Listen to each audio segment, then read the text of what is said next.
Selamat sore Bu. Sore Mbak, belum masuk. Oke. Selamat sore Ibu. Perkenalkan ya Bu, saya Wijaya Nindya. Saya merupakan ahli gizi di Rumah Sakit RSUD Prambanan sini ya Bu. Sebentar saya cross check dulu betul dengan Ibu S. Iya betul. Umurnya 54 tahun ya Bu. Iya betul. Bisa saya lihat rekam medisnya dulu Bu. Nomor M-nya 566-075 betul. Jadi begini Bu, tujuan saya ke sini itu karena ibunya kan sebentar lagi sudah mau pulang ya Bu dari RS. Nah, di sini saya perlu melakukan edukasi terkait dengan penyakit yang sedang ibu alami dan juga diet yang sesuai untuk ibu. Apakah ibu bersedia? Bersedia. Baik. Boleh saya tahu yang dirasakan itu apa nggak Ibu? Ada nyeri di perut, terus mual, muntah, gitu. Terus habis itu udah beberapa hari ini nggak BAB Mbak. Oh, sesak buang air besar nggak Ibu? Iya. Kalau boleh tahu sudah berapa lama Bu tidak buang air besar? Kurang lebih 5 hari. Oh, baik, sudah 5 hari. Baik, sebentar saya cek dulu data rekam medisnya ya Bu. Iya. Oh, kalau di sini kemarin hasil pemeriksaan biokimia DDS-nya Ibu itu tinggi nggak Bu? Iya. SGOT dan juga SGPT-nya tinggi. Jadi begini Bu, tadi Ibu kan mengeluh susah buang air besar ya Bu? Iya. Jadi kalau untuk susah buang air besar itu berarti kemungkinan asupan serat Ibu ini kurang. Jadinya kalau bisa ditambah lagi ya Bu asupan seratnya.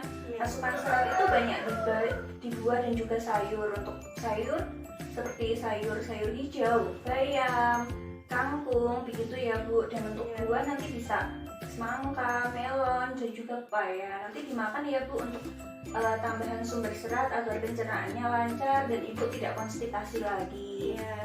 Jadi untuk di data rekam medis Ibu ini, Ibu ada riwayat penyakit diabetes mellitus dan juga hipertensi ya Bu. Iya benar. Jadi kalau diabetes mellitus itu karena gangguan kadar gula darahnya naik ya Bu. Jadi sehingga terkena diabetes mellitus. Kalau hipertensi itu karena tekanan darahnya tinggi ya Bu. Iya. Biasanya ini karena asupan natriumnya yang terlalu tinggi. Iya. Jadi kalau bisa Ibu ini ya Bu, membatasi asupan makanan yang terlalu manis. Kalau bisa makanannya diganti makanan-makanan yang mempunyai indeks glikemik yang rendah. Makanan indeks glikemik rendah itu seperti apa sih? Nanti saya jelaskan ya Bu. Dan untuk mencegah lonjakan kenaikan tensinya, nanti Ibu membatasi asupan garamnya ya Bu. Iya. Baik. Berarti nanti kalau misalkan masak itu micinnya dikurangi juga ya Mbak? Iya, karena kan ini kan ya Bu, hipertensi ini perlu membatasi asupan natriumnya. Sebentar ya Bu. Iya. Jadi untuk tujuan diet kali ini, diet yang harus Ibu lakukan itu untuk mempertahankan kadar glukosa darahnya supaya mendekati normal ya Bu. Dan kemarin di status gizi Ibu ini masih normal ya Bu. Jadi untuk mempertahankan agar status gizinya tetap normal, berat badannya tetap normal, juga energinya cukup, dan juga mencegah atau memperlambat komplikasi akut. Karena kan kalau penyakit DM ini kan bisa menjadi komplikasi untuk penyakit lain. Nah itu perlu kita cegah ya Bu. Nah untuk diet DM ini tuh ada 3J Bu, tepat jadwal, tepat jumlah, dan juga tepat jenis. Jadi jadwal makan Ibu ini harus rajin teratur ya Bu, 3 kali makanan utama dan juga 2 kali selingan. Jadi kalau bisa makannya yang teratur ya Ibu. Kemudian jumlah, nah jumlah ini harus sesuai Bu, sesuai dengan asupan kebutuhan tubuh Ibu. Jadi gitu Bu. Untuk jenis makanannya nanti Ibu harus mengonsumsi makanan-makanan yang baik untuk pasien DM Bu. Jadi nanti ada makanan yang harus dibatasi ya, gitu nanti saya jelaskan Bu. Nah untuk bahan makanan yang dianjurkan untuk pasien diabetes mellitus ini, yang pertama sumber karbohidrat ya Bu. Karbohidrat kompleks seperti nasi, roti, kentang, mie, ubi, dan sagu itu boleh Bu. Berarti nggak harus nasi aja ya? Iya, nggak harus nasi aja, nanti bisa bervariasi begitu Bu. Untuk sumber protein ini pilih protein yang rendah lemak ya Bu, seperti ayam tanpa kulit, kemudian susu skim, tempe, tahu, kacang-kacangan seperti itu Bu. Nah untuk sumber lemaknya ini yang terbatas dan mudah dicerna. Dan tadi kan Ibu ada konstipasi ya. Di sayuran nanti bisa diperbanyak makanan bayam, kemudian brokoli, sawi, tomat, wortel seperti itu Bu. Untuk buahnya nanti juga yang cukup ya Bu, seperti pepaya, melon, stroberi, apel. Stroberi ini bagus loh Bu untuk diabetes mellitus. Selanjutnya makanan-makanan yang perlu Ibu batasi itu yang makanan-makanan yang mengandung gula sederhana, seperti makanan-makanan yang manis, masakan-masakan yang manis, sirup, kemudian jeli-jeli yang terlalu manis, dodol itu SKM itu sebaiknya dihindari ya Bu, karena untuk mencegah kelonjakan kenaikan nilai kadar gula darah pada Ibu. Kemudian makanan yang cepat saji Bu, seperti sarden, kemudian cake, jeroan itu kan tinggi lemak ya Bu. Dan juga makanan yang tinggi natrium karena Ibu tadi punya hipertensi, jadi dibatasi seperti ikan asin, telur asin, sarden, makanan yang diawetkan itu dihindari ya Bu, karena makanan-makanan ini itu tinggi natrium Bu. Baik, itu ya. Biasanya tuh kayak suami saya kalau masakin yang kayak tahu tempe gitu dibacem, berarti harus dikurangi juga ya Mbak? Iya, karena itu kan kalau dibacem-bacem itu kan mengandung gula Jawa termasuk gula sederhana tadi ya Bu, jadi perlu dibatasi.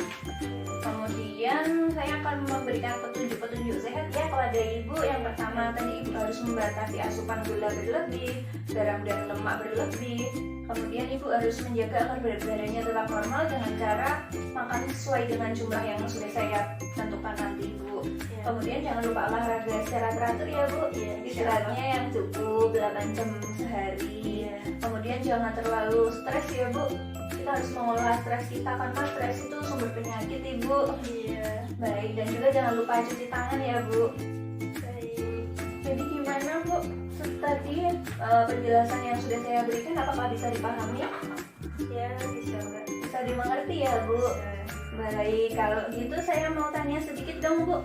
Kalau kita punya diabetes mellitus itu makanan apa sih yang harus dihindari Bu? Makanan yang tinggi lemak. Ya betul. Makanan yang banyak gula. Ya betul Ibu. Terus makanan yang tinggi gula ya Bu intinya gitu. Ya. Kalau untuk konstipasi tadi apa aja Bu yang harus dimakan? Kalau konstipasi itu makanan yang tinggi serat kayak sayuran hijau sama buah-buahan, contohnya pepaya. Betul, berarti udah paham ya Ibu? Ya. Baik, kalau Ibu udah paham, jadi begini Bu, kalau bisa nanti seminggu lagi Ibu datang kembali ke rumah sakit ini ya Bu. Nanti temui saya di ruang gizi, nanti saya akan memonitoring dan mengevaluasi diet yang Ibu berikan, apakah Ibu melaksanakannya atau tidak begitu. Ibu bersedia kan mengikuti arahan saya dan mengikuti dietnya? Insya Allah. Baik, sip. Diusahakan ya Bu untuk menjaga agar gula darahnya normal. Jadi ini Bu, ini saya berikan leaflet ya Bu. Ini di sini ada petunjuk makanan apa aja yang harus Ibu beri makan dan juga dibatasi.